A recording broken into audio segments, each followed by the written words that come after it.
Olá, queridos, tudo bem com vocês? Glória a Deus. Hoje é um dia especial. No calendário do Ocidente é comemorado a Páscoa cristã, e a Páscoa cristã celebra a ressurreição de Cristo. Eu quero compartilhar com você um breve sermão, algo que está no meu coração.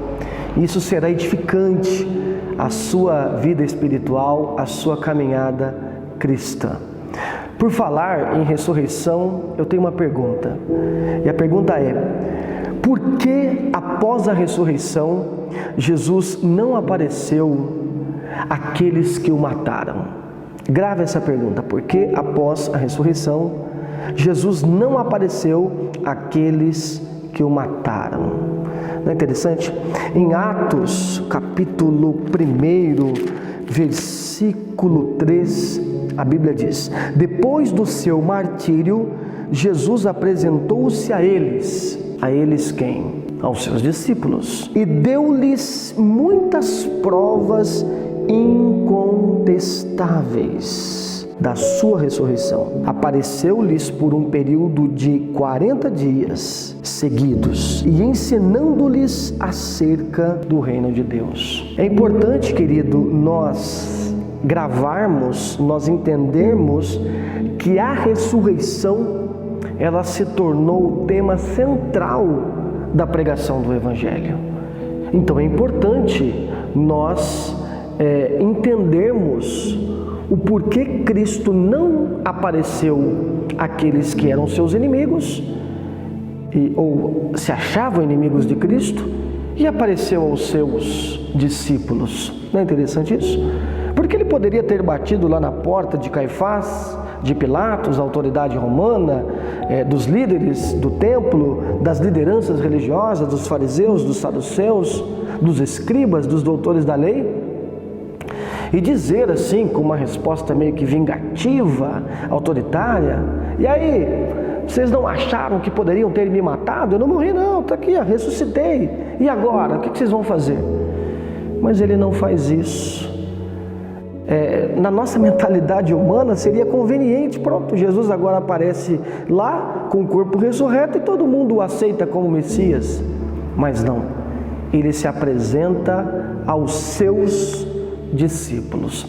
Então, antes de dar uma resposta muito clara a você do porquê Jesus não se apresentou com o corpo ressurreto aos seus inimigos, seria interessante a gente analisar um pouco as suas aparições. Claro que nesse período aqui, nesse pequeno tempo, nos falta tempo viável para analisarmos com calma todas as aparições de Cristo, que vão desde as aparições dele a João na ilha de Pátimos, passando ali por Estevão quando era apedrejado, até as aparições que aconteceram no momento da ressurreição, semanas depois. Mas eu separei aqui 4 destas aparições. Vamos a elas? Primeira delas, eu tenho aquele caso clássico de Tomé. No Evangelho de João, capítulo 20, versículo 26, a Bíblia diz assim: após 8 dias, os discípulos estavam ali reunidos outra vez, e Tomé estava com eles. As portas estavam trancadas quando Jesus apareceu e pôs-se no meio deles e disse: a paz seja convosco. Então dirigiu-se a Tomé, dizendo: coloca o teu dedo aqui, vê as minhas mãos, estende tua mão e coloca-a no meu lado. Agora não sejas um incrédulo, mas crente. E Tomé confessou a Jesus: meu Senhor, meu Deus. Ao que Jesus afirmou: Tomé, porque me viste, acreditaste? Bem-aventurados os que não viram e creram. É interessantíssima esta citação do apóstolo João a respeito desse curioso caso incrédulo de Tomé, porque nós, depois de 2000 anos passados, costumamos ler essa história com um ar meio que legalista, falso moralista. Não seja como Tomé, você tem que ter fé. Só que eu te faço uma pergunta: você acha que se fosse você ou eu no lugar de Tomé, faríamos diferente? Uma vez que nós somos tão incrédulos e pecadores como ele. Na verdade, esse case de Tomé revela uma realidade incrédula que está presente em todos nós. Jesus ele chega diante de Tomé e diz assim: olha, Tomé, toque aqui, veja, agora você está crendo? Tomé, teve pessoas que não viram nada, mas creram. Preste atenção, porque nós costumamos ler esse texto não respeitando o tempo verbal. Jesus não disse assim: Tomé, haverá pessoas que não viram, mas irão crer. Jesus estava usando o tempo verbal do presente. E ele dizia: existem pessoas que não viram o que você está vendo agora, que no caso eram o quê? As feridas, mas elas acreditaram. Em outras palavras, os sinais que estavam disponíveis a elas foi suficiente para elas crerem na minha ressurreição. E quando a gente compreende assim, muda a nossa forma de pensar. Por quê, queridos? Porque a fé que alimenta o nosso coração para acreditarmos na ressurreição, para acreditarmos no reino de Cristo vindouro, na volta de Jesus, não é uma fé, digamos que isenta de sinais. Pelo contrário, Deus nos dá constantemente sinais, provas da sua ressurreição. Lembra do texto de Atos? Jesus não apareceu para eles sem provas. Não, ele deu provas incontestáveis da sua ressurreição. Então, a primeira coisa que eu quero mostrar para você, Jesus disse assim, eles serão bem-aventurados, eles são bem-aventurados, esses que não viram o que você está vendo, mas que creram. O termo bem-aventurado aqui é o termo bem-aventurado lá de Mateus capítulo 5, no Sermão do Monte, onde Jesus vai dizer que bem-aventurados são os pobres, os que choram, os humildes, os que têm fome, os misericordiosos. E sempre Jesus vai dizer: olha, você é um bem-aventurado, você é um feliz. E ele vai dar uma bênção a esse que é feliz. Então ele coloca a felicidade no presente e uma recompensa no futuro. Ele nunca coloca essa recompensa antes da felicidade. Sabe o que eu estou querendo dizer? Quando nós somos contemplados com o Espírito Santo, quando nós somos contemplados com o Senhor Jesus, com o Evangelho da Luz, isso brota, germina em nossos corações uma felicidade, uma alegria. E é esta alegria que nos condiciona a uma recompensa futura. Por isso, quando a gente vê aqueles discípulos alegres, e eles não haviam conquistado nada ainda. Pelo contrário, eles estavam perdendo as suas vidas pela causa do Evangelho. A vontade que dá é perguntar para eles: você está rindo do quê? Paulo, você está feliz do quê? Você perdeu todos os títulos que você tinha?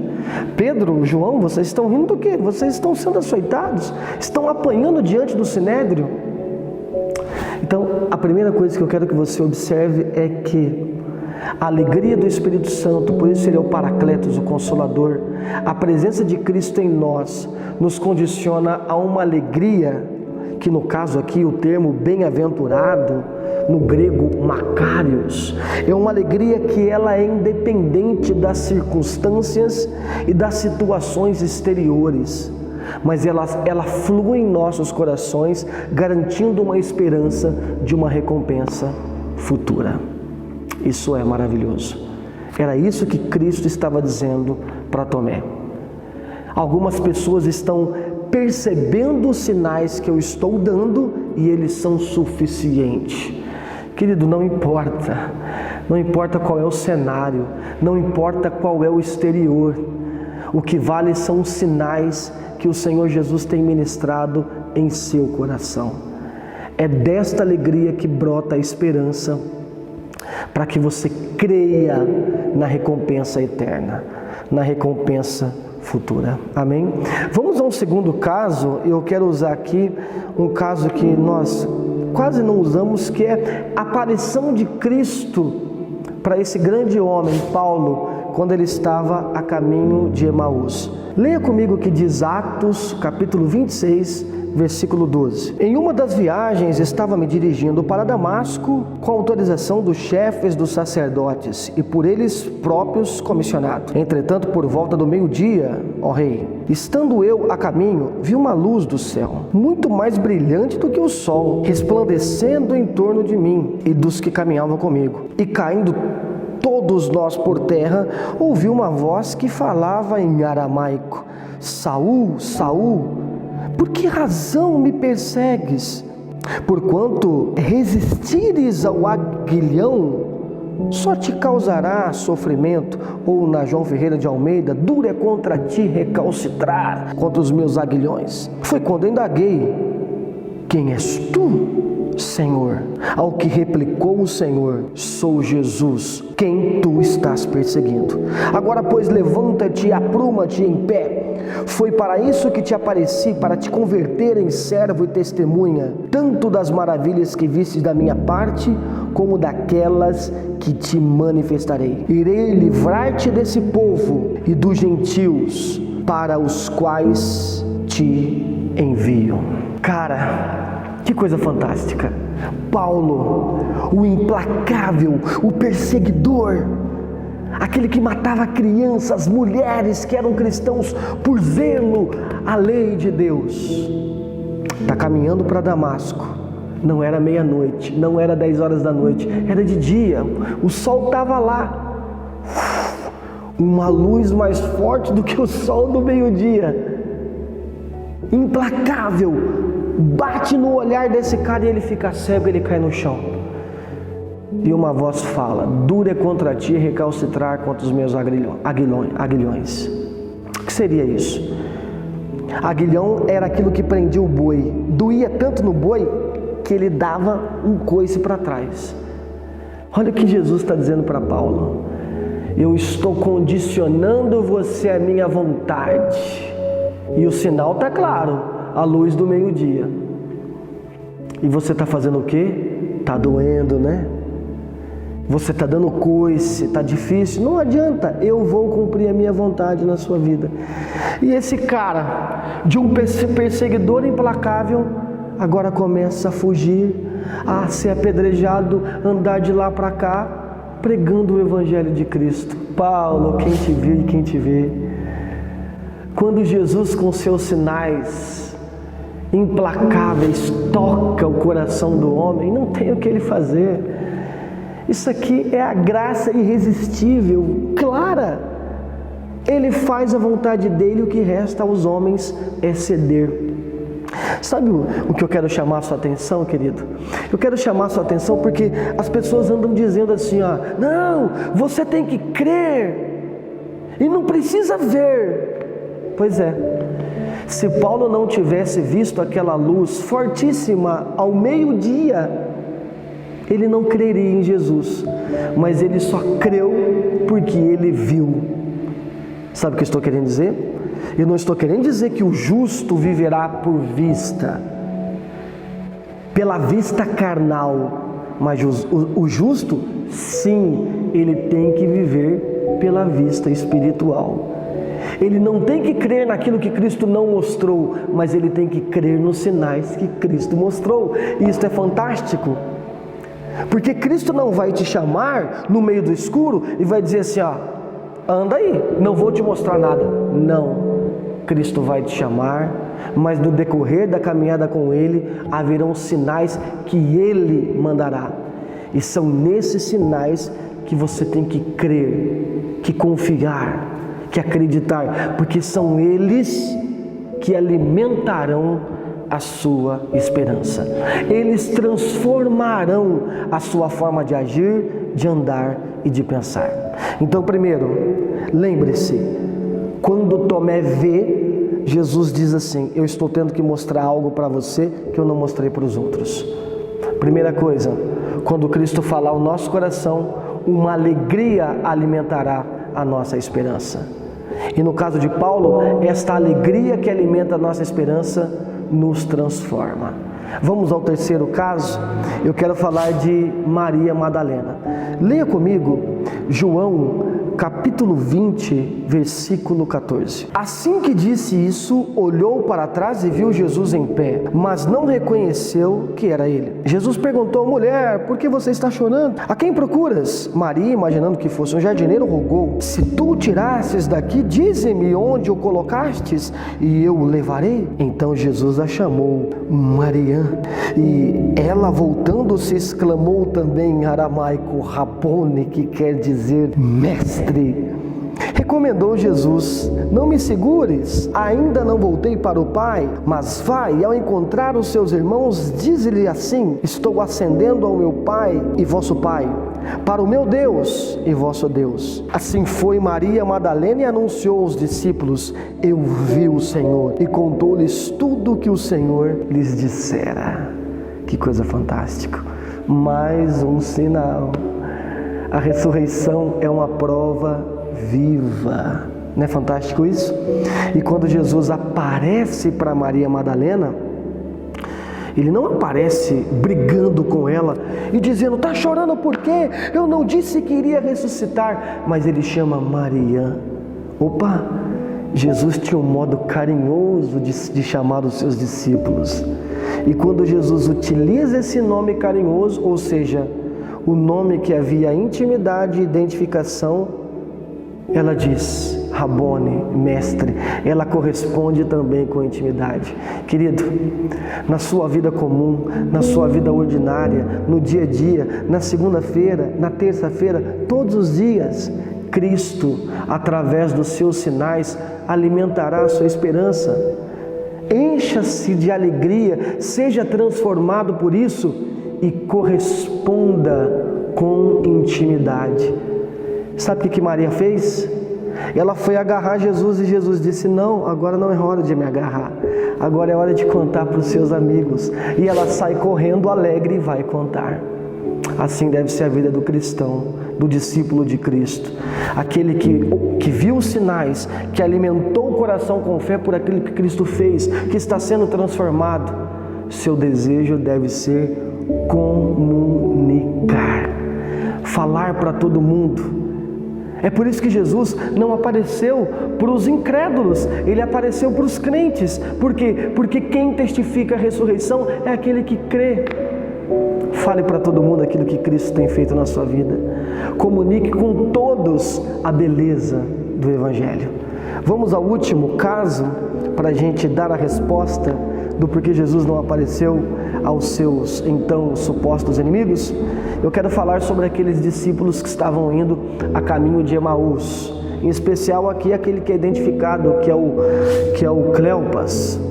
Lucas capítulo 24, versículo 28, diz assim: ao se aproximarem do povoado para o qual se dirigiam, Jesus fez como quem ia continuar a caminhada, seguindo mais à frente. Porém, eles muito insistiram rogando-lhe: fica conosco, pois é tarde e o dia já está chegando ao fim. Então, ele entrou para ficar com eles. Não é que esses meninos aqui aprenderam?